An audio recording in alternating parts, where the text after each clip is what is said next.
episode 47 of Let's Hear It. Today's guest is Tash Neal, and he has an awesome Telecaster, little Frankenstein parts put together, but a great and awesome Tele. And he was born and raised in Harlem, in New York City, and currently living in Queens, and his debut solo album is coming out in March. And he just had a single come out, and he's going to tell us all about that. He was previously in the band The London Souls, which was an amazing band. And let's say hello to Tash Neal. Hello, Tash. Hello. I'm so happy and thrilled to be on, and thank you for having me. Yeah, I'm happy to see you. What have you been up to? Not a lot, probably. You know, like much of the world, not too much, and trying to keep it that way to stay safe. But, you know, the best thing about this year has been, you know, in a beautiful way, finally getting to put out this solo album I've been working on, and I'm partnering up with Black Kill Records to put it out. So I'm really thrilled about it. Obviously, a lot of devastation this year, but it's beautiful to give birth to something you believe in. It's about your life. Yeah, that's been one of the enjoyable things of this year for musicians who usually have to be on the road or touring or figuring out what they're up to next, to have the time at home and really devote to recording or writing or just getting better on your instrument. Oh yeah, I mean that it's also true. Sometimes you have guitars that you don't play as much as the ones that you tour with or the ones that you like mainly used to record. So I got reacquainted with my nylon string Takamine, which is a great.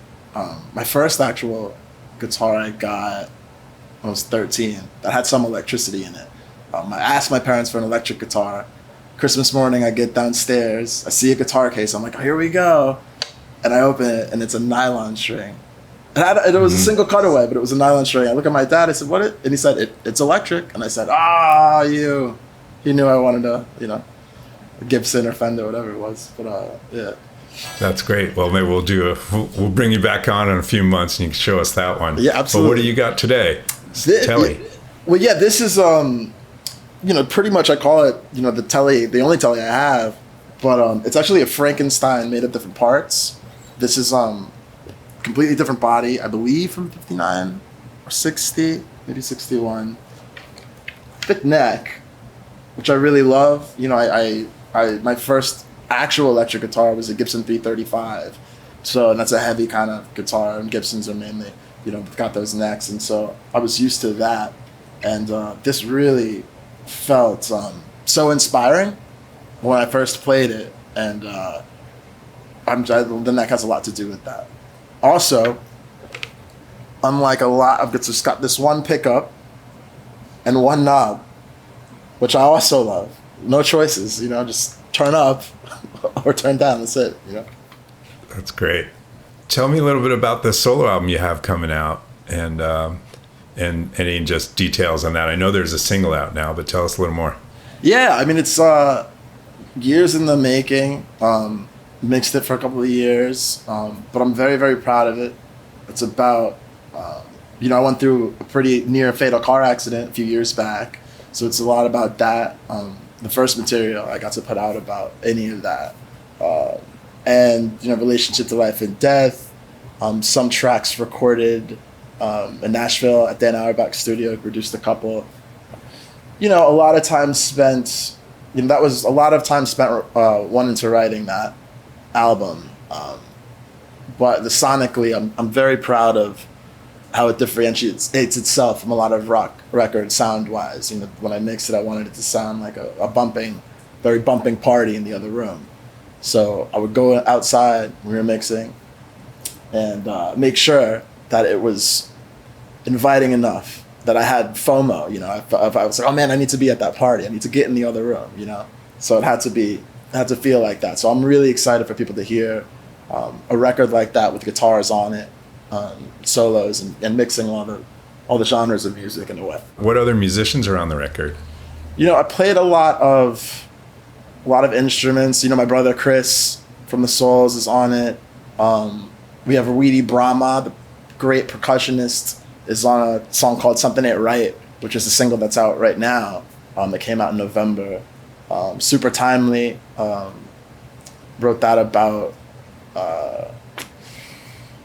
essentially for Black Lives Matter, after Philando Castillo was killed. And it sucks that it keeps becoming relevant. You know, we see a lot of crazy things happening. So, but anyway, yeah, that song's out. Wheaty's on that. Eric Krasno plays bass on a track as Excellent. well. And it's like, what's crazy about Kraz is he's like the sickest bass player ever, and nobody like, and he's obviously the sickest guitar player, but he is like the craziest bass player, you know. And he does this one riff on the record that's one of my favorite bass improvs I've ever witnessed. Truly honored always to play with him, but I'm excited for people to hear the musicianship on the record as well. Yeah, I've seen him play bass before, and it is mind-blowing, because you think of him as a guitar player, and then all of a sudden he's playing bass like you can't believe. Yeah, he toured. I mean, he did play bass in the Tedeschi Trucks band for a little brief period. We were on tour with them. That was the first tour. We opened for the Black Crowes. London Souls were first, then it was Tedeschi Trucks band, then it was Black Crowes, and it was super, super fun. And it was so crazy to see him play bass. It was mad, you know. It's awesome. Yeah. Well, go ahead and let's hear what the guitar sounds like. You can do whatever you feel like. If you want to play a song, or if you want to just show some examples or some riffs, whatever. Yeah, like, so a lot of times to get tuned, I'll just play a little bit and sign up, because it's a bit it's interesting when you're working with this guitar. It's great for just doing, like, if you're recording rhythm, it's a great guitar to record on, but very punchy. But a lot of the tone you have to get through the amp, right? I'm going through a Supro 14 watt at the moment. And of course the single coil, provides that sound as well. It's very, sometimes thin in the best way, you know?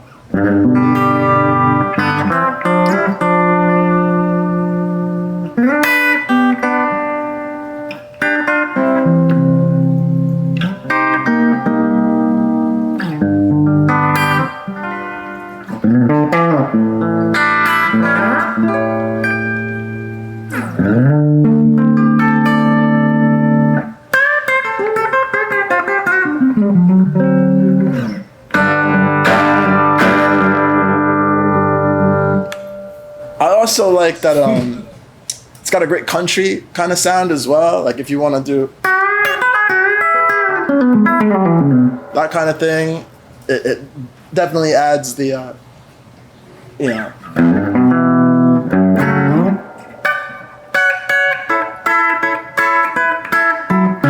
Harrison on Let It Be, on Don't Let Me Down, that kind of Telecaster from the rooftop concert, that kind of vibe. Yeah, this guitar brings me a lot of joy, and every time you're playing in that, it's always easy to talk through it. That makes sense. But yeah, just a few riffs like that. Sounds good doing jazz. Great on the blues.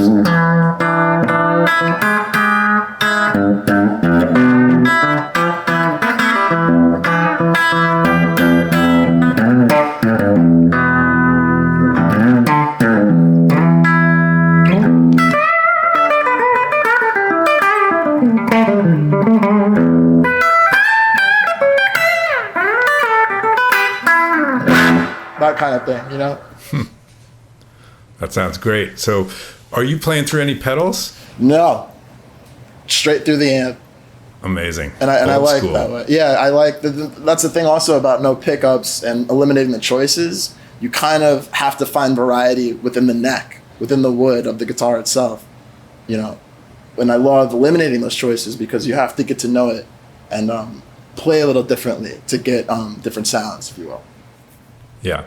And then do you work with the volume knob at all? Like if you go to sing, do you take it back a little bit, or do you just keep it full throttle? You know, that's an interesting question. It depends on the song. If it's especially in a live setting, if it's more of a dynamic, and I mean dynamic, if not a ballad, but not the loudest song, if you will, not like a hard rock tune, I might have it on an 8, maybe 7.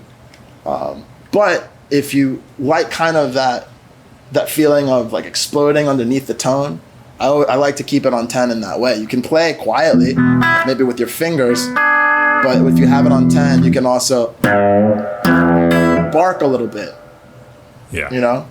And it's always there. So I do like to have it on 10 a lot, but 20% of the time I might pull back. But it's like Spinal Tap. You know what I mean? If I had 11, I'd be up there. You need a little push over the cliff. Always. Most guys have nowhere to go. You've got a little more. Exactly. And then when you play live, is that your main guitar on stage too? You know, so funnily enough, this was when I was touring a lot in the beginning. Matter of fact, it was right before the tour we were talking about, the Black Crowes and Sandoski Truck Spin tour with Kraz on it. We were in Nashville. It was London Souls were in Nashville playing. And we went to, it was like our off night, actually. We went to this place called the Foo Bar. And our friend Jim Oblon, this incredible musician, is like one of the best drummers I've ever seen, and plays with Paul Simon, actually. And we show up and he's like playing guitar this night. It's one of the greatest guitar players I've also ever seen. I was so floored by not only his playing, his phrasing, and he sings as well at the same time, but he was just doing all of the picking. It was almost like he had picks on all of his fingers. He didn't. But it was incredible. And he was playing this guitar that night. So, you know, after the show, you know, I sat in that night. We sat in, the Souls did. And I played this. I didn't have, you know, my guitar with me at the time.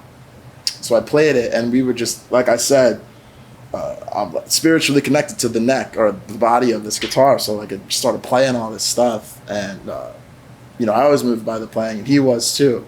So after the show, he gave the guitar to Chris, also in the London Souls, and it's my brother right there. So he knew that I wasn't going to accept it. You know, I would have just not take that. I can't take this. And he quietly grabbed it and put it in the back of the van. I woke up the next morning, and like a kid on Christmas, I put my luggage. We left the hotel, put my bag, and I said, "What is this guitar here?" And it was this guitar. So I only had one guitar at the time. It was my Gibson ES335 Cherry Red, and this became my second guitar. And a lot of those shows, you know, depending on the night, how I felt, I would play this. You know, it's the first time I had variety, and it's funny, it's variety, and it's got one knob and one pickup. You know, but it really did add flavor. Wow! So he just gifted it to you. Yeah, he made it. Jim Oblon made this. And yeah, he said that he's told Chris that God had spoken to him that night and was like, you need to give this guitar to him. And he gave it to Chris, and, you know, I woke up that morning and I've never let it out of my sight. That's incredible. I'm trying to remember, I think this is episode number 47, and there was another episode where somebody showed a guitar that they had just been given by somebody as a gift. I can't remember, but I will, and I'll look back and post that. But that makes it even more special.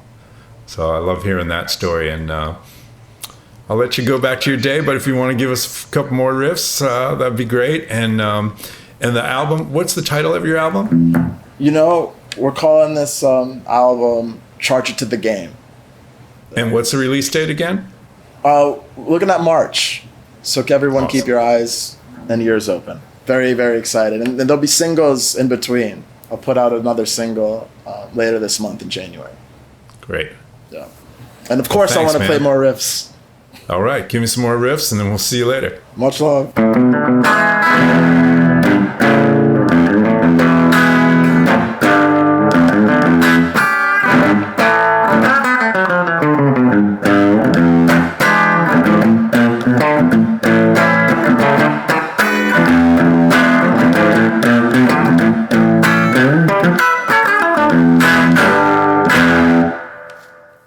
Always special when someone just gifts you a guitar and then you have it, turns into your main guitar. So that makes it even a better thing when you pick up the guitar and you have that connection to it, and it's a gift. So that's very sweet, and we'll look forward to Tash's debut album in March. And you should check out a single if you can, and check back in the next few days for the next episode of Let's Hear It. See ya.